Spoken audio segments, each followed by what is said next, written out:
오늘도 새 생명과 사명을 허락하신 하나님만을 높여드립니다. 또 이 시간 말씀이 말씀하시는 바 하나님의 온전하신 뜻을 깨닫고 그 뜻대로 살기만을 결단하는 복된 그리스도인 되시기를 원합니다. 이 믿음과 소망을 품고 함께 말씀 보겠습니다. 우리는 인생을 살아가면서 많은 공격을 받고 또 쫓기며 살아갑니다. 그런 상황에서 나는 믿음으로 반응하기를 원하는데 세상은 그것을 원치 않아 더욱 거세게 공격해 옵니다. 때로는 아주 가까운 곳에서 생각지도 못한 이가 공격해 올 때면 그 자리에 주저앉고 싶어집니다. 예를 들면 다윗이 골리앗과 싸울 당시 그의 마음을 낙심케 했던 것은 골리앗의 조롱과 블레셋의 비웃음도 있었겠지만 또 사울 왕의 낙심된 말들도 있었겠지만 그의 친형 엘리압의 책망이었을 것입니다. 의지가 되어주고 지지해줘야 하는 가족이 응원해주기는커녕 가장 앞장서서 책망할 때 다윗의 마음이 어땠을까요? 본문의 말씀은 표제에 기록되어 있는 것처럼 10사람들이 사울에게 다윗을 밀고 했을 때 기록한 시입니다. 이 10사람들은 사무엘상 23장과 26장 말씀에 기록되어 있는 대로 사울에게 다윗을 2번이나 고발했습니다. 이들은 다윗과 같이 유다 지파로 친족임에도 불구하고 자신들의 안녕과 성공을 위해 다윗을 밀고 한 배신자입니다. 다윗은 추격해오는 사울의 군대로 인한 아픔보다도 친족들에게 당한 배신으로 더 뼈아팠을 것이고 괴로웠을 것입니다. 우리도 인생을 살아가면서 우리의 호의와 다르게 배신하는 사람들이 있고 또 3절에 기록된 것처럼 내 생명을 수색하는 어떤 무언가로 인해 낙심하고 괴로웠던 적이 있었을 것입니다. 또 이외에도 이런 아픔들이 언제든지 얼마든지 찾아올 수 있는데 그때 우리는 어떻게 반응해야 하는지 생각해보는 이 시간 되기를 원합니다. 또 바라고 소망하는 것은 오늘의 말씀을 통해 저와 여러분 역시 다윗과 같은 고백을 올려드리기를 원합니다. 본시는 사무엘상 23장 또는 26장 어떤 말씀을 배경으로 하고 있는지 우리는 알 수 없지만 분명한 것은 그들의 밀고로 인하여 다윗이 쫓기는 신세가 되었다는 것입니다. 이를 배경으로 하는데 이 시는 총 3부분으로 나누어서 볼 수 있습니다. 첫째, 1절부터 3절까지는 구원을 호소하는 기도이고 4절부터 5절까지는 호소하는 기도를 들으시고 반드시 구원하실 것이라는 확신의 고백이며 세 번째로는 6절부터 7절까지로 그 확신 안에서 하나님께 영광 올려드리는 찬양의 고백으로 나눠 볼 수 있겠습니다. 1절입니다. 하나님이여 주의 이름으로 나를 구원하시고 주의 힘으로 나를 변호하소서. 다윗은 지금 배신까지 당함으로 인하여 의지할 이가 한 사람도 없습니다. 그 가운데서 유일한 의지 되시고 힘 되신 여호와 하나님의 이름을 부르고 있습니다. 하나님 구원하소서. 그런데 여기서 그 구원의 근거를 어디에 두고 있습니까? 바로 여호와 하나님의 이름에 두고 있는 것입니다. 우리가 다윗의 시들을 보면은 다윗이 어떤 곳에서는 여호와라 부르고 또 어떤 곳은 하나님이라고 부르고 또 오늘 본문의 말씀처럼 혼용하여 부르기도 합니다. 왜 그럴까요? 이 다윗이 강조하고자 하는 강조점이 다르기 때문입니다.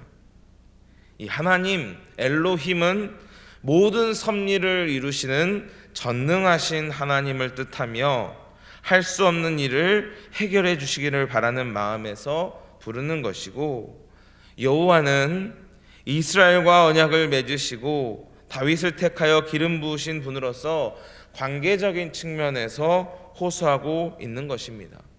쉽게 말해서 내 아버지가 왕이에요. 그러면은 일을 할 수 없는 일을 두고 아들이 호소할 때 아버지라고 부를 수도 있고 왕이시여라고도 부를 수 있는 것이죠. 강조점이 어디에 있느냐에 따라서 똑같은 구원하소서라는 호소일지라도 의미가 조금 다르다라는 것입니다. 이처럼 성경에는 여호와 하나님에 대한 많은 이름들이 기록되어 있습니다.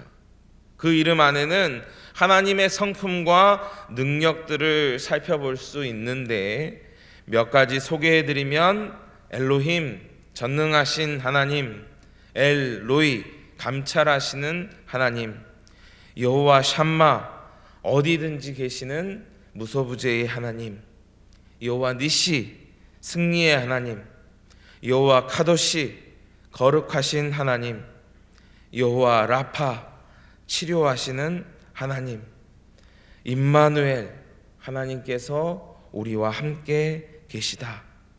정리하면 하나님께서는 전지전능하시고 무소부재하시며 나를 아시되 나의 감정과 생각까지도 헤아리시며 승리케 하시고 거룩케 하시고 치료하시며 나와 영원토록 함께 하시는 그런 하나님이시라는 것입니다.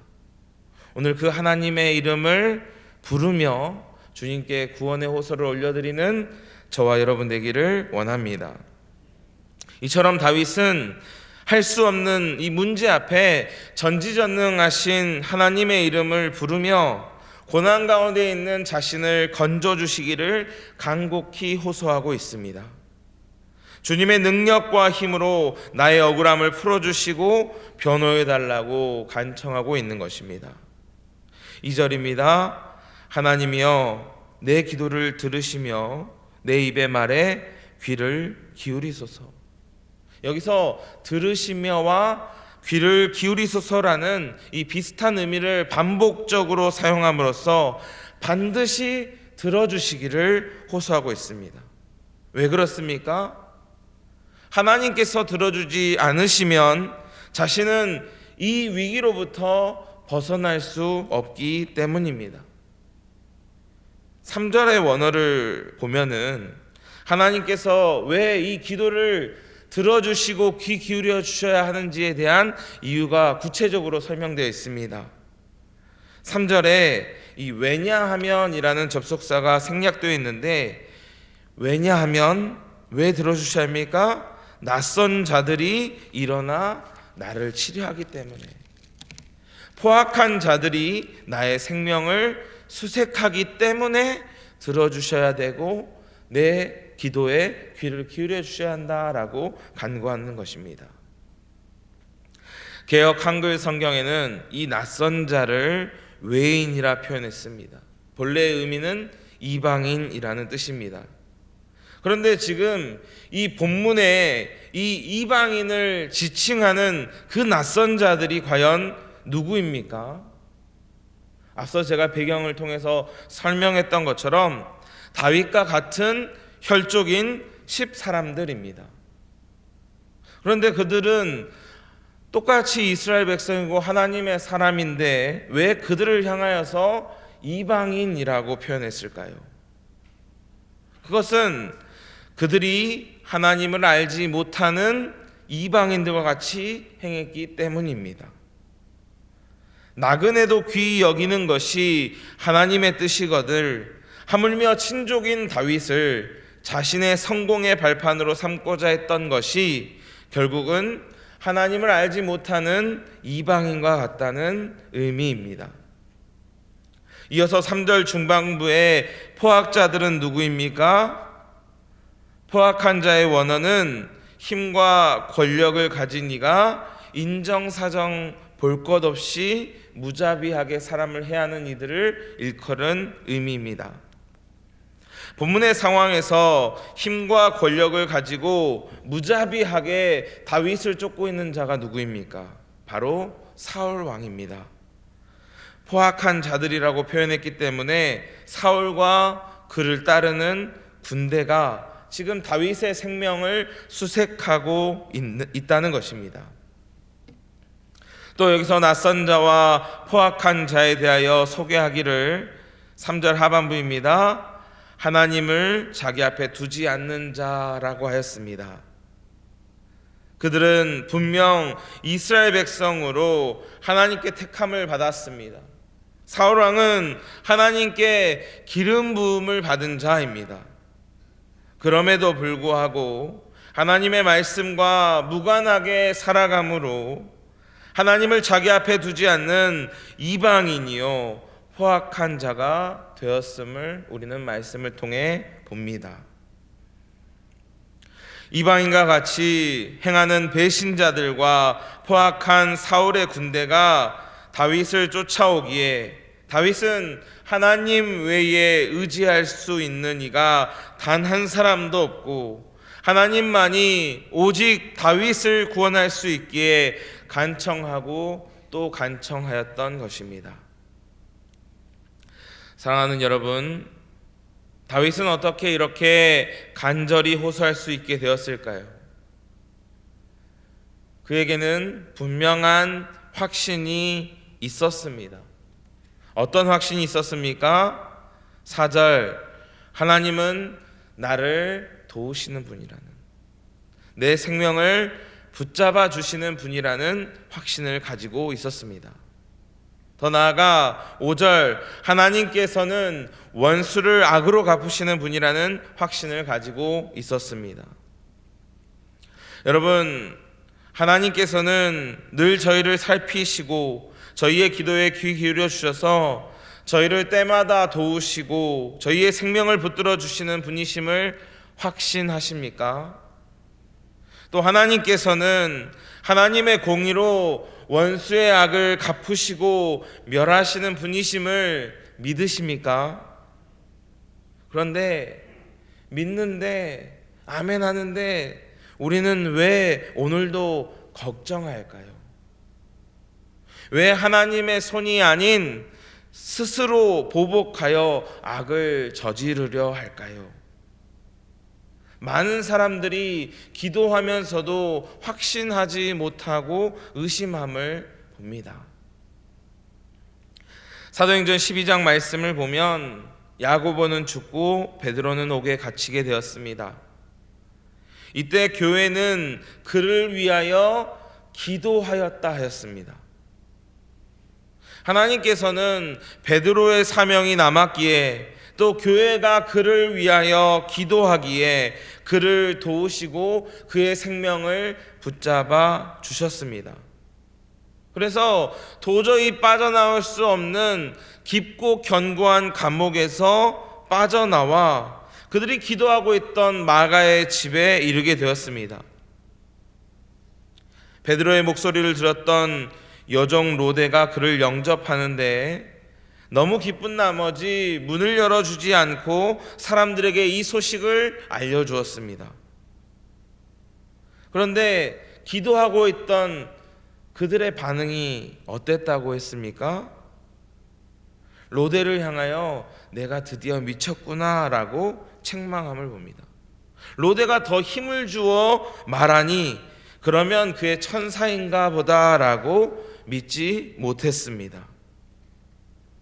기도는 하지만 기도의 제목이 응답될 거라고 믿지 못하는 것이 혹 우리의 모습은 아닌지 되돌아보는 저와 여러분 되기를 원합니다. 또 하나님께서 심판하시는데 내가 심판자가 되어 악을 악으로 갚지는 않았는지 점검하기를 원합니다. 창세기 34장 말씀을 보면 야곱에게 디나라는 딸이 있었는데 히위 족속 하몰의 아들인 세겜에게 욕보이게 되었습니다. 그로 그의 오빠인 시몬과 레위가 각각 칼을 차고 그곳에 있었던 모든 남자들을 멸족하였습니다. 또 여러 아들들이 그 성읍으로 가서 재물과 자녀와 아내들을 노략하였다고 하였습니다. 이들은 왜 이와 같은 행동을 했습니까?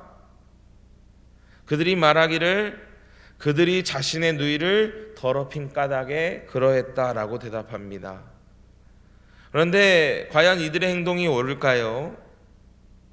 세겜이 행한 범죄보다 더 극악무도하게 보복하는 것을 봅니다. 이것이 인간의 연약함입니다. 눈에는 눈조차도 할 수 없는 것이 인간의 약함이고 악함입니다. 그래서 악에 대한 보응은 하나님께 맡겨드려야 합니다. 본문의 다윗의 고백을 보면 다윗은 원수를 저주하는 것처럼 보이지만 하나님께 모든 것을 맡겨드림을 봅니다. 만약 다윗이 원수의 멸함을 진정으로 원하고 저주했다면 엔게디 동굴과 하길라에서 이미 사울을 멸했을 것입니다. 그런데 다윗은 하나님께서 판단하실 것을, 의인을 도우시고 악인은 반드시 멸하실 것이라는 확신을 가지고 사울의 생명을 지켰던 것을 봅니다. 우리도 기도할 때 이와 같은 확신이 있어야 할 줄 믿습니다. 오늘 이 아침 기도하실 때 견고한 믿음을 달라고 기도할 수 있기를 소망합니다. 또 다윗은 강한 확신에서 그치지 않았습니다. 6절 7절 말씀에 이렇게 기록되어 있습니다. 내가 낙헌제로 주께 제사하리이다. 여호와여 주의 이름에 감사하오리니 주의 이름은 선하심이니이다. 참으로 주께서는 모든 환난에서 나를 건지시고 내 원수가 보응받는 것을 내 눈이 똑똑히 보게 하셨나이다. 내가 낙헌제로 주께 제사하리이다 라고 하였습니다. 이 낙헌제는 기쁨과 감사함으로 스스로 자원하여 드리는 제사를 의미합니다. 항존직이니까, 모태신앙이니까 의무를 따라서 교회 와서 예배 드렸다가 아니라 너무 기쁜 나머지 주님께 감사하여 자원하여 예배와 예물을 올려드렸다는 것입니다. 그런데 지금 다윗의 상황을 보면 낙헌제를 드릴 상황입니까? 아니지요. 다윗은 지금 낯선 자와 포악한 자들로부터 쫓기는 신세입니다. 그런데 그럼에도 불구하고 하나님께서 반드시 지켜주시고 또 악인을 심판하신다는 이 믿음을, 확신을 가지고 감사로 주님께 예배드린다라고 하는 것입니다. 주님의 이름에 감사하오리니 주의 이름은 선하시기 때문입니다. 모든 환난에서 건지시고 원수가 보응받는 것을 목도하게 하셨기 때문입니다 라고 고백하고 있습니다. 이 시간 본문의 말씀을 통해 몇 가지 기억하고 또 결단하기를 원합니다. 첫째로, 하나님을 자기 앞에 두지 않으면 나도 외인이요 강포한 자가 될 수 있음을 우리는 잊지 말아야 합니다. 앞서 소개한 대로 사울과 10 사람들은 하나님께 택함 받은 백성이요 기름 부음 받은 왕이라 했습니다. 그런데 하나님의 뜻과 무관하게 살아가니 하나님을 앞에 두지 않는 외인이요 강포한 자가 되어 다윗을 쫓음을 봅니다. 우리도 하나님의 뜻과 무관하게 살아가면 하나님께서 우리를 지켜보고 계시고 우리는 늘 주님 앞에 있다는 신전의식을 가지고 살아가지 않는다면 우리 역시 하나님 앞에서 외인과 같은 자임을, 그러한 자가 될 수 있음을 우리는 잊지 말아야겠습니다. 따라서 우리가 하나님께 기도해야 할 것은 저희의 마음과 생각을 지켜달라고 기도해야 합니다. 성경에 왜 그리도 하지 말라 하는 말씀이 많을까요? 왜 예수님께서는 원수까지도 사랑하라고, 선으로 악을 이기라고 말씀하셨을까요? 저희로 범죄하여 하나님을 떠날까 염려하셔서 그런 줄 믿습니다. 하나님의 뜻을 깨닫고 따르는 저와 여러분 되기를 원합니다. 두 번째로, 오늘도 내 생명을 수색하는 존재가 있다는 것을 기억하기를 원합니다. 두려운 마음이 우리를 추격해 옵니다. 건강의 문제, 경제 문제, 관계의 문제, 자녀 문제 등 여러 문제들이 우리를 추격해 옵니다. 그 앞에 우리가 할 수 있는 것이 무엇입니까? 그들은 군대와 같아서 우리가 할 수 있는 것은 아무것도 없습니다. 도망칠 수도 없습니다. 우리가 할 수 있는 것은 여호와 하나님께 기도하는 일뿐입니다. 여러분, 하나님의 이름을 부르십시오. 주님께서 응답하실 것입니다. 말씀하여 주실 것입니다. 우리의 모든 문제를, 그 문제로부터 우리를 건져 주실 것입니다. 이 믿음으로 주님을 부르는 저와 여러분 되길 원합니다. 끝으로 우리가 할 일은 간구하고 확신하며 예배하는 것뿐입니다. 많은 사람들이 문제 앞에 기도합니다. 그런데 기도하면서 확신에 이르지 못합니다. 염려로 밤을 지새우고 세상적인 방법을 분주히 찾습니다. 또 많은 사람들이 기도하고 확신하지만 예배의 자리로, 찬양의 자리로 나오지 못합니다. 문제가 생기면 예배하는 일, 기도하는 일부터 멈추는 사람들이 많이 있습니다. 목사님, 제가 지금 예배 드릴 상황이 아닙니다. 목사님, 제가 지금 찬양할 상황이 아닙니다. 이 문제가 해결되면 다시 나오겠습니다. 이렇게 말씀하시는 분들이 더러 있습니다. 그런데 여러분, 문제 해결이 이곳에 있습니다. 하나님께 있습니다. 염려와 근심으로부터 벗어나서 기도하고 확신하며 또 이루실 하나님 앞에 나와 기뻐하고 감사하고 영과 진리로 예배드릴 수 있는 저와 여러분 되기를 원합니다. 하나님께서는 그냥 주는 시험이 없습니다. 우리를 넘어뜨리려는 시험을 결코 주지 않으십니다. 여러 가지 삶의 문제들로 인하여서 오늘도 많이 힘드실 줄 압니다. 누군가에게도 말할 수 없는 염려들이 있을 줄로 압니다. 그런데 여러분, 주님은 아십니다. 주님은 하십니다. 그 주님 앞에 나와 기도하고 확신하며 찬양하는 오늘의 하루와 우리의 일생이 되기를 주님의 이름으로 간절히 소망합니다. 기도하겠습니다. 사랑과 자비가 무한하신 여호와 하나님 아버지, 예배 드릴 수도 마음 편히 기도할 수도 없는 상황에 처한 저희를 긍휼히 여겨 주옵소서. 주님의 이름을 부르며 기도할 때 응답하옵시고 저희가 알지 못하는 크고 은밀한 일들을 나타내 주옵소서. 그로 하나님의 살아계심을 저희와 온 세상이 알게 하옵소서. 기도할 수 없는 이들의 입술을 열어 기도하게 하옵시고 염려하는 이들의 마음을 평온케 하옵소서. 영과 진리로 매 순간 하나님께 예배드리게 하옵소서. 이 시간도 주님 앞에 기도합니다. 하나님, 닫혀진 하늘의 문과 우리의 입술을 열어주셔서 신령한 은혜를 받고 응답받고 돌아가는 또 하루를 살아내는 저희 모두 되게 하여 주옵소서. 저희의 모든 기도와 간구에 응답하여 주실 것을 믿으며 우리를 사랑하시는 우리 구주 예수 그리스도의 이름으로 기도드리옵나이다. 아멘.